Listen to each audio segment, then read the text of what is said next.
Hi, I'm Ali Ilott and I own a company called Heritage Estate Planning, and we help people make wills, lasting power of attorney, trusts, funeral plans and probate.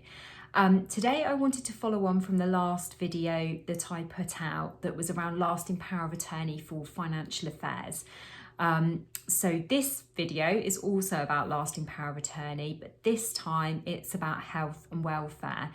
And I think personally that both types of lasting power of attorney are absolutely essential, but so many people do property and financial affairs but think that they won't need health and welfare. So I just wanted to talk about the differences today, just so that people have got an informed, basically can make an informed decision. So very similar to the property and financial affairs lasting power of attorney, your attorney, the person that you trust, that you nominate as your attorney, will be responsible for making decisions about your health, your care and your treatment if you lose mental capacity and are unable to make any decisions.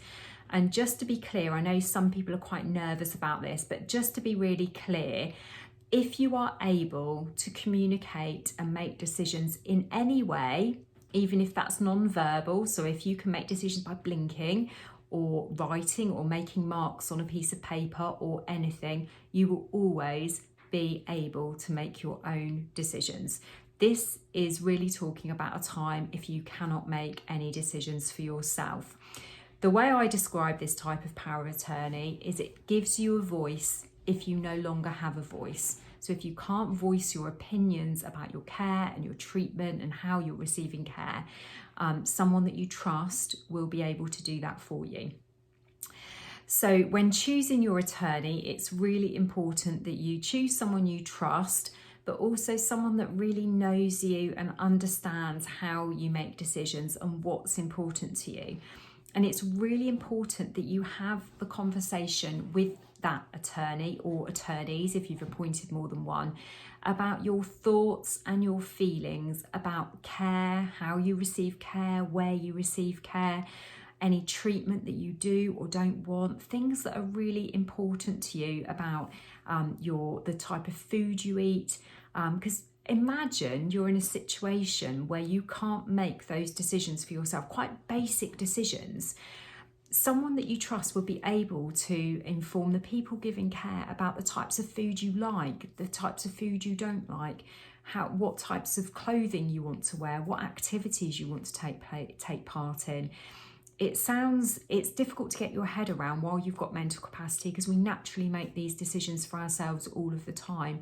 But this is really important that you choose your attorney carefully, and it's the person that will be able to have your absolutely very best interests at heart and be able to communicate your thoughts and your feelings about different things to the people that are giving care to you. So what sorts of decisions can they make? Well, the types of decisions would be things like medical appointments, making medical appointments for you, dental appointments, GP appointments, that type of thing. They can complain about the care you receive.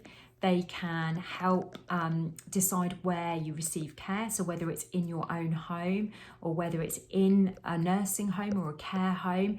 And if it is in a care home or an outside facility, where that is. Is it important that you've got access to outside space? Has that always been important to you? Is it important that the room that you're in has a view? Is it important that there are different types of activities that are available to you that would stimulate you? If you've always loved, I don't know, crafting or knitting or making things or doing things with your hands, is it important to you that those types of activities are still going to be available? And if you lose mental capacity, does your attorney know that those things are important to you? They can have access to things like your personal correspondence. Social media falls into the health and welfare lasting power of attorney. There's so many things that we just take for granted while we're able to make those decisions for ourselves. What we also do at Heritage Estate Planning is, if one of our clients wants to make a lasting power of attorney, we also provide a really detailed questionnaire for them to think about and review and complete in their own time, that really talks about some sort of softer facts, particularly around health and welfare, about decisions that you would make yourself naturally. So if there's things that you really like or things that you really don't like, and types of food, and just general things that, as I say, you take for granted, that you know the things that you like and don't like.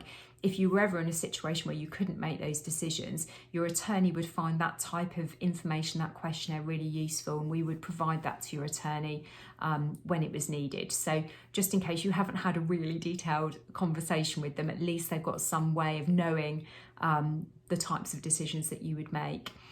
So hopefully I've got it across that this is as important as the financial lasting power of attorney. In addition, it's probably worth noting that whereas before I said with the financial affairs, it's possible to apply to the court for a deputyship order if there's no power of attorney in place, it's absolutely the same. It's possible to apply for a deputyship order for health and welfare, but they're not granted very easily. I suppose property and financial affairs are quite tangible. There are bank accounts, there are bills that have to be paid. With health and welfare, it's much softer decisions potentially, isn't it? It's those deep things that we know about ourselves that sometimes are quite difficult to get across to other people when they're making decisions. So the court don't hand those out quite as readily. It can be quite tricky. So if it's important to you that you receive care in the way that you want to receive care, I would urge you to consider making a lasting power of attorney for health. If you've got any questions about your own situation, as with anything to do with estate planning, we're always available to answer any questions that you've got. All of our consultation meetings are completely free.